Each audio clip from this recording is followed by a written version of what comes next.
So the new and latest drone from DJI, the Avata, has definitely been more fun to fly than any drone that I've flown before. The ProView combo that I got also came with the new goggles, which has a new look, better screen and more features than the previous version 2 goggles. So in today's video we will dive deep into the new goggles and take a look at the different things and how to navigate. We will also go through some settings that you should change and take a look at how we unlock the manual mode and connect the M button to manual mode on the controller, as well as changing the custom buttons and make things a little bit easier. So here we have the brand new goggles 2. These are much smaller and lighter than the version 2 goggles. On the side we have a brand new touchpad instead of the 2 buttons and the joystick which we find on the version 2 goggles. And on the bottom we have the brand new diopters to help us adjust the lenses for a better viewing experience. This also makes it the perfect goggles for those normally using glasses. With the adjustable diopters you won't need to use contact lenses or glasses when flying. The goggles 2 also comes with 2 foldable antennas which you can remove and replace by removing the screws in front, one for each antenna. And on the side of the goggles we can find the micro SD card slot, a headphone jack, a USB Type-C connection and a power connection.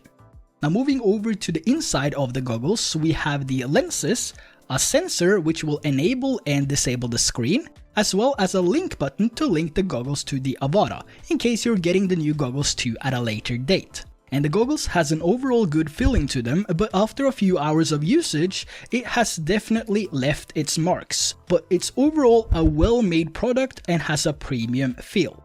Now let's take a look at the menu inside the goggles. Now swiping down on the touchpad will take you to the recording section. Since we don't have the physical buttons on the Goggle 2 for recording, you would either have to swipe down to tap the record button or to start and stop record with your controller.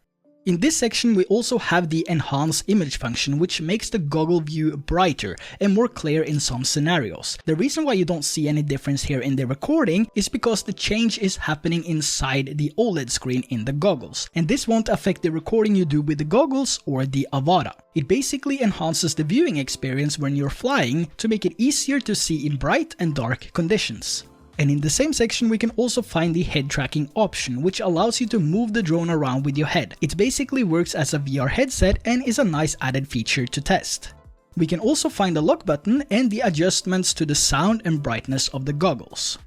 Now swiping forward on the touchpad we will get into the side menu where we have all the settings of the drone and the goggles. Now moving over to the first one here, which is the transmission tab, here we can turn on or off the broadcasting mode and also change the channels for an extra pair of goggles to be an audience and to watch the flying through a separate pair of goggles to have the same experience. Now moving over to the settings tab, this is where we have the major settings of the goggles and the drone. Now the first section is going to be the safety settings, and inside the safety settings we can see the distance, the altitude and the return to home altitude. Now keep in mind that you're not allowed to fly higher than 120 meters. And for the return to home altitude I actually keep this on 100 meters just in case I lose the drone behind a mountain or a building or a steep cliff. So 100 meters is what I keep it on. You might keep it on something different. It's set to 30 meters by default. Now further down we have the different calibration options in case you need or want to calibrate. This is the place to go. But with the latest technology from DJI we should no longer need to calibrate under normal flying conditions. Underneath that we also have the ESC beeping, which is activating a beeping sound on the drone, so it's easier to find if you should lose it from a crash or if the battery is critical and forced landing is activated, making the drone land immediately. So this is a really nice feature. If you need to locate your drone, you turn on the ESC beeping. And under the advanced safety settings, we can change the behavior of the aircraft signal when it's lost. I recommend to keep this on return to home, which actually makes the drone hover for a few seconds for then to return back to its home point if the signal between the controller, goggles and the drone should be lost. Now underneath that we have the AirSense system. This is the alert system which uses ADS-B to give you an enhanced situational awareness and help you during flights. And this will also gather flight data which is sent to nearby aircrafts with ADS-B transmitters. I will leave a link down in the description if you want to dig a little bit deeper into the AirSense system. And the last option here is the emergency propeller stop. In case there's a connection lost between the controller and the drone, you can disarm the drone by going into the advanced safety settings and shut down the propellers. So it's really a nice feature to have. I have not experienced this yet myself. Hopefully I never do, but just in case we need it, we have the option to do it within the goggles.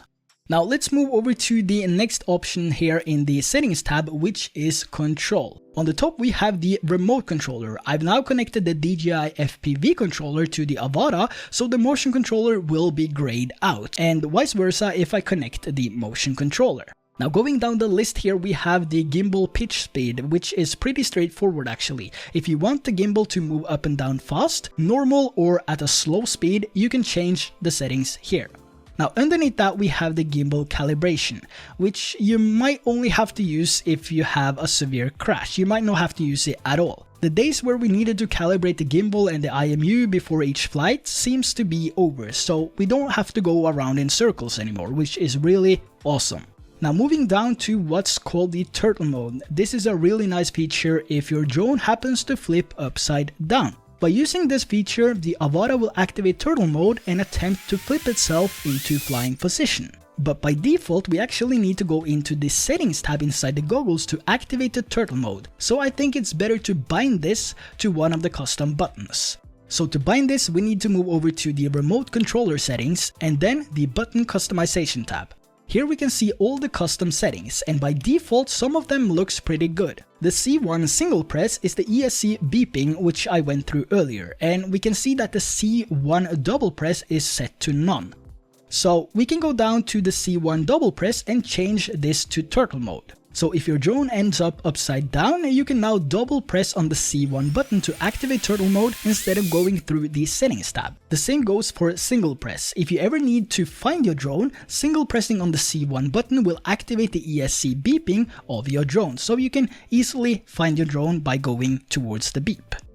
At the bottom of the list we see the custom mode, and this is set to manual mode. By default this is actually set to sports mode, so you will need to go in and change this to manual mode to be able to activate the M button on your controller. Now after binding the manual mode to the M button, we need to move over to gain and expo. Here you can change the different rates if you want to put your own custom values. I've just kept everything as it is because it works perfectly for me.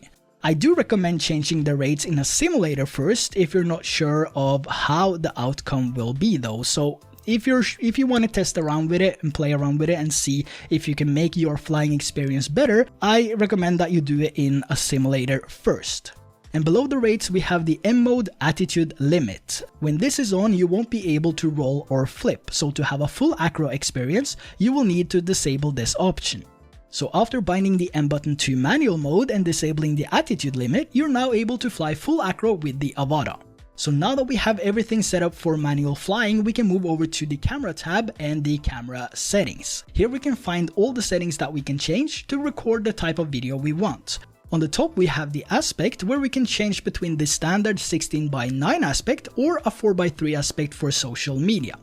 Underneath that we have the video quality, and here we can choose from 1080p up to 4K 60. And for slow motion we also now have 2.7K at 100 FPS as well as the good old 1080p in 100 FPS. Personally I love the 4K 60, but I'm also really eager to test out the 2.7K slow motion. Below we have the camera field of view, where we can choose between three options: the normal, wide or ultra wide. And if you happen to see some pixelated parts in the corner of your image which you don't really enjoy, I would suggest flying in wide mode. The wide and normal mode will also look more cinematic. Now the next one is the EIC, or the electronic image stabilization. This is where you select the stabilization you want, either rock steady, horizon steady, or if you don't want any stabilization at all and you want to stabilize your footage in post-production, you select off. Now when it comes to the auto ISO limit, you can select the max ISO the camera will change to when going from dark to bright and bright to dark scenes. But you can also change this in an easier way, which I will cover pretty soon. Below that, we have the grid lines and the center point. These are basically giving you a guiding line inside the goggles to make it easier to stay oriented and to see the middle of the camera, as well as if the camera is leveled with the horizon. Now in the storage settings, you can see the available storage on the SD card, as well as change from the SD card to the internal 20 GB of storage, which is offered by the DJI Avata. And inside the advanced camera settings, we find the record with option. Here you can select whether you want to record with the drone's camera only, the goggles, or with both. I always record with both, just in case I lose the drone and have a hard time finding it. I can always go back to the footage recorded with the goggles and pinpoint the exact location of where it dropped. Now below, we also have the camera view recording, which allows you to turn on and off the recording of the goggles interface. So if you want to record the interface and the screen of the goggles and show everything like speed, distance, height, and so on, you can keep this on. If you don't want to record the interface, you can do so by turning this option off.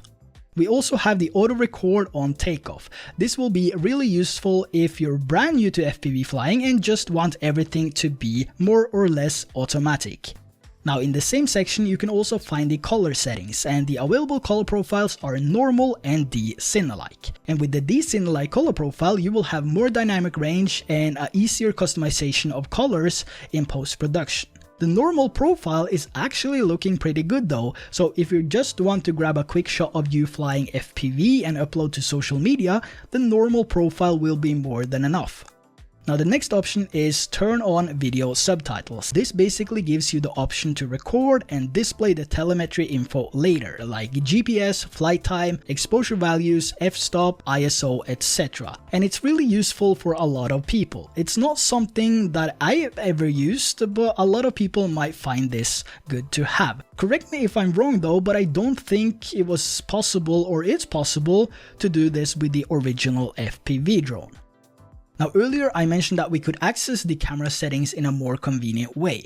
So we can actually do that by swiping up on the touchpad. Doing so, we will have full access to all the settings, and we can easily change from video to photo and adjust the settings as we want. So if we take a look at the ISO here, we can see the limit we put earlier, which was 400. This was also the auto limit, so that's why we have the A next to the ISO. So the ISO is still set to auto.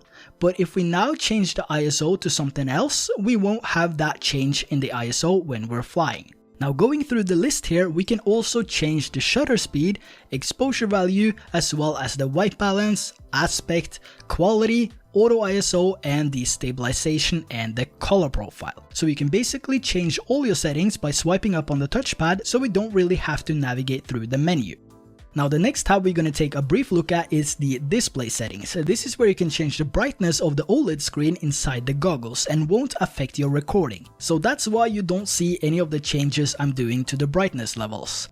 And the display scaling basically scales the image you're seeing from the Avata. Depending on how the goggles and lenses fit, you can always scale down the screen size for a better view of the image. Adjusting this will only affect the goggles and not the recording made by the drone. Now we also have a home point option, and having this on, which it is by default, you will be able to see the home point of where you took off in the goggles, which is really nice for orientation purposes, and you can easily find yourself when you are flying away or however you fly. You can see the H in your glasses, so it's really easy to get a pinpoint of the orientation and where you're located. Now we're getting close to the end here, and there's only 2 tabs left. So the next one is the About section, and this basically gives you all the information about the drone, controller connected, flight control, and firmware, and so on. So the next one, or the last one, is going to be the status section. This is where you'll find the information about the Avata. If there's any issues pre-flight or after a flight, you will find the information in this section. The overall functionality of the Goggles 2 compared to the Goggles version 2 is about the same. The touchpad is something you'll get used to pretty fast, and it's really easy to navigate. Now, I think I covered everything now, but if I didn't and if I missed something, please let me know down in the comments below. If you found this video helpful, make sure to give it a like. You can always subscribe if you haven't subscribed already. That would be really appreciated and it helps me make videos like this. So until next time, enjoy your flights and I will see you in the next video.